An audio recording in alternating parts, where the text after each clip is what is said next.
শীতকাল অথবা বৃষ্টির দিন এলে কি আপনার মাথার যে ত্বক আছে এই ত্বকটা প্রচন্ড চুলকায়? কালো জামা পরলে কাঁধের উপরে সাদা সাদা খুশকির মতো পাপড়ি বা চামড়া কি খসে পড়ে আপনার? আর এই কারণে আপনি কি বন্ধুদের আড্ডায়, অফিসে অথবা পাড়ার যে কোনো মানুষের সাথে মিশতে কি লজ্জাবোধ করে? যদি আপনার সাথেও এমনটি হয়ে থাকে তবে আজকের এই ভিডিওটা আপনার জন্য অনেক কাজে দিবে। আজ আমরা খুব সহজ ভাষায় কথা বলবো স্ক্যাল্প সোরাইসিস বা মাথার ত্বকের সোরাইসিস নিয়ে। আর অনেকেই কিন্তু বন্ধুরা এটাকে সাধারণ খুশকি ভেবে খুব ভুল করেন। আর আপনি কিভাবে বুঝবেন যে খুশকি হয়েছে নাকি সোরাইসিস, আর ঘরে বসে কিভাবে আপনি এটিকে যত্ন নেবেন এবং সম্পূর্ণ সারিয়ে তুলবেন? আর হ্যাঁ, ভিডিওটার একদম শেষে আমি দুইটি জাদুকারী হোমিওপ্যাথি মেডিসিনের কথা বলবো যা এই সমস্যাটা জাদু মন্ত্রের মতো কমিয়ে দিতে পারে। তাই ভিডিওটা না টেনে সম্পূর্ণ পরিমাণে দেখবে। তো আসসালামু আলাইকুম, আমি ডাক্তার বিল্লাল আহমেদ। আমার মিশন এবং ভিশন আপনাদের সকলকে সম্পূর্ণ ন্যাচারালি সুস্থ রাখা। তো চলুন শুরু করা যাক। প্রথমে আমরা জানবো যে আপনার কি আসলেও সোরাইসিস হয়েছে নাকি এটা আপনার খুশকি হয়েছে। এটা বোঝার জন্য প্রথমে 4টি লক্ষণ মিলিয়ে নিন। মাথা সারাক্ষণ চুলকাতে থাকবে, চুলকাতে চুলকাতে মাথায় অনেক সময় রক্ত বের হয়ে যেতে পারে। মাথার ত্বক থেকে মোটা অথবা রূপালী সাদা চামড়া উঠে আপনার খসে পড়তে থাকবে। লালচে ভাব অথবা ফোলা ভাব। মাথার ত্বকের মধ্যে যদি আপনি হাত দেন দেখবেন জায়গায় জায়গায় লালচে ভাব অথবা ফুলে গিয়েছে। চুল পড়া। অতিরিক্ত চুলকানোর কারণে চুলের গোড়াগুলো কিন্তু অনেক সময় দুর্বল হয়ে যায়, এর কারণে চুল পড়তে পারে। বন্ধুরা, অনেকে কিন্তু সোরাইসিসকে সাধারণ খুশকি ভেবে বাজার থেকে দামি দামি সব শ্যাম্পু কিনে ব্যবহার করতে থাকেন। এতে কিন্তু এই সমস্যাটা আরো বেড়ে যেতে পারে। বন্ধুরা, খুশকি দেখতে কিন্তু একটু হলদে বর্ণে হয়, ছোট ছোট হয় এবং মাথার ত্বকের সাথে একটু তৈলাক্ত ভাবে লেগে থাকে। এর বিপরীতে সোরাইসিসের পাপড়িগুলো কিন্তু একটু রূপালী বর্ণের হবে, একটু মোটা হবে এবং ত্বকগুলো কিন্তু খুব শুষ্ক থাকবে এবং লালচে হয়ে যাবে। আপনি এই দুইটা জিনিস যদি মেলাতে পারেন তাহলে বুঝতে পারবেন আপনার খুশকি হয়েছে নাকি সোরাইসিস হয়েছে। এবার আসি, এটা যদি চিকিৎসা না করি তাহলে কি কোনো ক্ষতি হতে পারে? অনেকের ক্ষেত্রে গরমকাল এলেই তো বলে যে ভাই ভালো হয়ে যায়। এইভাবে চিকিৎসা যদি আপনি না করেন তবে বড় ধরনের বিপদে কিন্তু আপনি পড়তে পারেন। মাথার মধ্যে শুরু হওয়া এই সোরাইসিস ধীরে ধীরে কিন্তু আপনার নখের মধ্যে ছড়িয়ে পড়তে পারে এবং আপনার নখগুলো কিন্তু আস্তে আস্তে নষ্ট করে দিতে পারে। এর পাশাপাশি কিন্তু এই সমস্যাগুলো আপনার শরীরের বিভিন্ন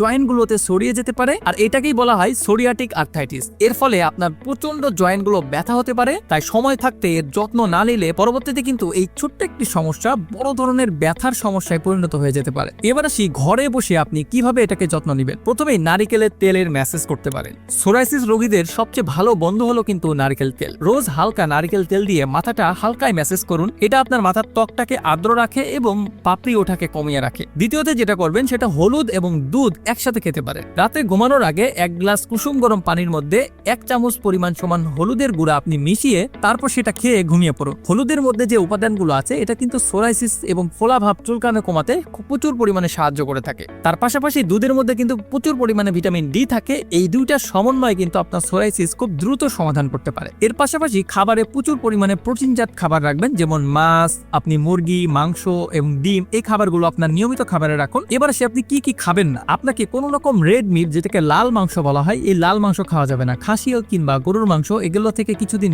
বিরত থাকুন। বেগুন এবং কাঁচা টমেটো একদম এড়িয়ে চলুন, এগুলো সোরাইসিস কিন্তু বাড়িয়ে দিতে পারে। এবার আসি কঠোর নিষেধাজ্ঞা, যেগুলো একদমই করবেন না, যেমন ধূমপান ও অ্যালকোহল থেকে একদম দূরে থাকতে হবে। তার পাশাপাশি মানসিক চাপ এবং স্ট্রেস থেকে আপনাকে দূরে থাকতে হবে। শীতকালে গলা ব্যথা বা টনসিল হলেই কিন্তু সোরাইসিস বেড়ে যায়। হ্যাঁ, গলা ব্যথার ইনফেকশনের সাথে সোরাইসিসের ব্যাকটেরিয়ার কিন্তু সম্পর্ক আছে। আমাদের শীতকালে গরমের মধ্যে গলায় ইনফেকশন তৈরি করা যে ব্যাকটেরিয়াগুলো, এগুলো যদি আমাদের শরীরের মধ্যে ঢুকে তার 2 থেকে 3 সপ্তাহের মধ্যে কিন্তু হঠাৎ সোরাইসিস দেখা দিতে পারে। তাই শীতকালে গলায় ঠান্ডা লাগা অথবা গলা ব্যথা থেকে আপনাকে সাবধানে থাকতে হবে। বন্ধুরা, এবার আসি সবচেয়ে কার্যকরী 2টি সেই মেডিসিনের কথা নিয়ে। যারা দীর্ঘদিন ধরে স্টেরয়েড অথবা কড়া কেমিক্যাল যে মেডিসিনগুলো আছে এগুলো খাইতে খাইতে ক্লান্ত হয়ে গিয়েছেন, তাদের জন্য কিন্তু এই 2টি মেডিসিন খুব মাইন্ড ব্লোয়িং রেজাল্ট দিতে পারে। লক্ষণ অনুযায়ী এই 2টি মেডিসিন আপনি কিন্তু সংগ্রহ করতে পারেন অথবা আমাদের কাছ থেকেও নিতে পারেন। প্রথম মেডিসিনটি হচ্ছে আর্সেনিক অ্যালবাম। যদি আপনার মাথার মধ্যে শুষ্ক অথবা রূপালী রঙের পাপড়ি ঝরে ঝরে পড়ে এবং শীতকাল আসলেই কিন্তু এই সমস্যাটা বেড়ে যায়, তবে এই ওষুধটা আপনার জন্য ম্যাজিক্যাল ভাবে কাজ করবে। বন্ধুরা, এই মেডিসিনটি আপনি ফার্স্টে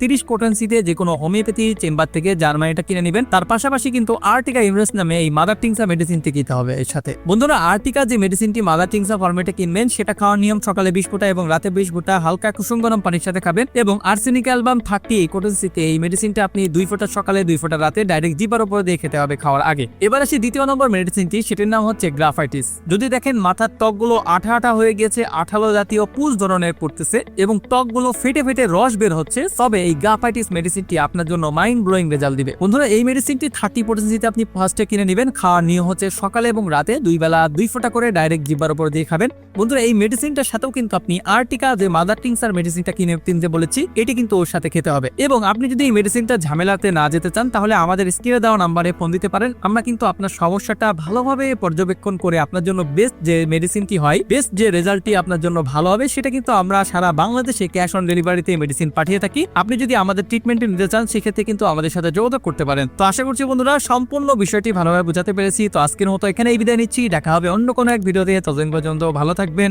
সুস্থ থাকবেন, আল্লাহ হাফেজ।